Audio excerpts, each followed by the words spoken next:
누가복음 11장 1절에서 4절 말씀입니다. 예수께서 한 곳에서 기도하시고 마치심에 제자 중 하나가 여짜오되 주여 요한이 자기 제자들에게 기도를 가르친 것과 같이 우리에게도 가르쳐 주옵소서. 예수께서 이르시되 너희는 기도할 때에 이렇게 하라. 아버지여 이름이 거룩히 여김을 받으시오며 나라가 임하시오며 우리에게 날마다 일용할 양식을 주시옵고 우리가 우리에게 죄 지은 모든 사람을 용서하오니 우리 죄도 사하여 주시옵고 우리를 시험에 들게 하지 마시옵소서 하라. 아멘. 예수님이 기도를 마치시고 돌아오셨을 때에 1절 제자 중 하나가 여짜오되 주여 요한이 자기 제자들에게 기도를 가르친 것과 같이 우리에게도 가르쳐 주옵소서라고 합니다. 요한뿐만 아니라 이 당시 랍비들은 자신을 따르는 제자들에게 자신만의 기도문을 가르쳤습니다.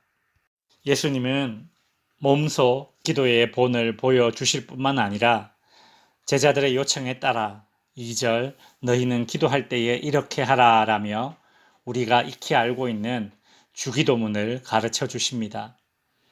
우리가 현재 예배 시간에 사용하는 주기도문은 마태복음 6장에 나오는 주기도문이고 누가복음은 이 주기도문을 매우 압축해서 기록해 놓았습니다. 누가복음에서 나오는 주기도문을 통해 우리가 살펴봐야 될 첫 번째는 예수님은 우리의 기도를 들으시는 하나님을 아버지라고 부르며 기도를 시작하게끔 하셨다는 것입니다. 우리가 하나님을 아버지로 호칭하는 것은 기도를 받으시는 분과 기도를 하는 제자들과의 관계를 매우 파격적으로 설정한 것입니다. 유대인들은 성경을 기록할 때에 여호와 하나님이라는 그런 이름이 나오면 사용하던 붓을 깨끗하게 씻은 후에 다시 그 이름을 기록했습니다. 그런 하나님을 아버지로 부르며 기도할 수 있다는 것은 매우 큰 은혜요, 매우 큰 혜택을 받은 것입니다. 이것은 우리 예수님이 우리에게 백을 써줘서 가능한 것이죠. 여러분, 하나님을 아버지라 부르며 마음껏 기도하시는 이 혜택을 누리시기 바랍니다. 누가복음에 나오는 주기도문에서 두 번째로 살펴볼 것은 우리가 기도할 때에 우리의 기도를 받으시는 그 아버지의 이름이 거룩하게 되기를 바라는 기도를 해야 한다는 것입니다. 신약의 제자들, 즉 교회와 성도들은 구약에 실패했던 이스라엘 백성들과는 달라야 하기 때문입니다. 구약의 이스라엘 백성들은 하나님의 이름을 이방 가운데에 거룩하게 드러내지 못하였습니다. 에스겔 36장 23절 여러 나라 가운데 더럽혀진 이름 곧 너희가 그들 가운데에서 더럽힌 나의 큰 이름을 내가 거룩하게 할지라. 부모의 이름에 먹칠하는 자녀는 불효자입니다. 우리가 하나님을 감히 아버지라 부르는 혜택을 받았다면 그 아버지의 이름이 빛나게 해야 할 것입니다.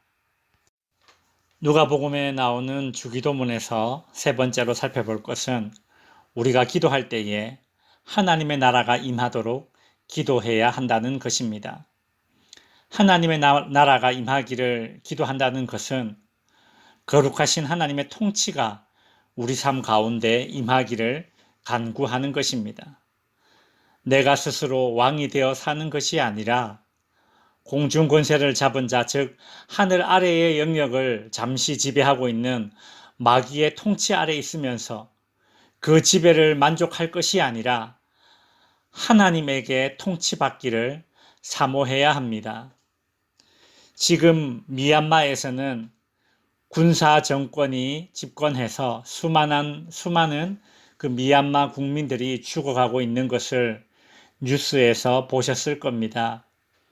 그 미얀마의 젊은이들은 목숨을 걸고 군사 정권의 통치 아래 있기를 거부하며 미얀마에 민주주의가 실현되기를 갈망하고 있습니다. 우리가 하나님의 나라가 임하도록 기도하는 것이 마치 이와 같은 갈망이어야 합니다. 마귀 사탄의 통치 아래 있기를 거부하고 하나님의 통치 아래 있기를 갈망하여 우리는 하나님의 나라가 임하도록 기도하는 것입니다. 누가복음에서 나오는 주기도문을 통해 살펴봐야 될 네 번째는 일용할 양식을 위해 기도해야 한다는 것입니다. 4절 우리에게 날마다 일용할 양식을 주시옵고 라고 하죠. 예수님은 우리의 기도를 들으시는 분을 아버지로 호칭하도록 하셨습니다. 이로써 하나님과 신약의 성도들의 관계는 아버지와 자녀로 설정되었습니다. 아버지는 자녀들의 필요를 채워주시는 분이십니다. 아버지는 자녀들의 필요를 채워줄 때 기쁨을 느낍니다.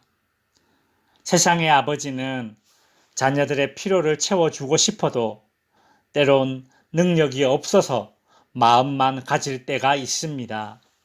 그러나 우리의 기도를 들으시는 하나님은 전능자이시기에 이런 염려 없이 우리는 먹고 사는 문제를 아버지 되시는 하나님께 맡기는 기도를 해야 할 것입니다. 누가복음에 나오는 주기도문에서 다섯 번째로 살펴볼 것은 죄 용서를 위해 기도해야 한다는 것입니다. 이것은 하나님 아버지의 자녀가 이 땅에서 어떻게 살아야 하는지를 알게 해주는 기도문입니다. 4절 우리가 우리에게 죄 지은 모든 사람을 용서하오니 우리 죄도 사하여 주시옵고.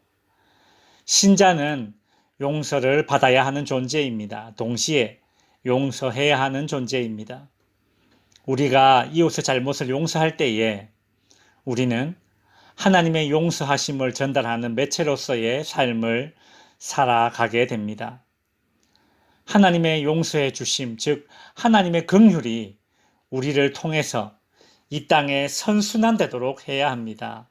이것이 하나님을 아버지로 모신 자들의 삶입니다.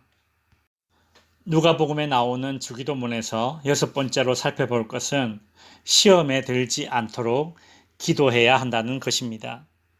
이것 또한 하나님 아버지의 자녀가 이 땅에서 어떻게 살아야 하는지를 알게 해주는 기도문입니다. 하나님의 자녀는 자신의 연약함과 한계를 인정하면서 인생의 위기에서 구해달라는 기도를 해야 합니다. 이것은 하나님과 동행을 구하는 그런 기도라고 할 수 있습니다. 말씀을 정리하겠습니다. 기도는 한풀이나 신세 타령의 수단이 아닙니다. 예수님이 가르쳐 주신 기도와 내가 평소에 드리는 기도의 내용을 비교해보고 우리의 기도가 하나님의 뜻에 맞게 조율되어야 할 줄 압니다. 하나님의 뜻이 이루어지기를 기도하시는 성도님들이 되시기를 주님의 이름으로 축원드립니다.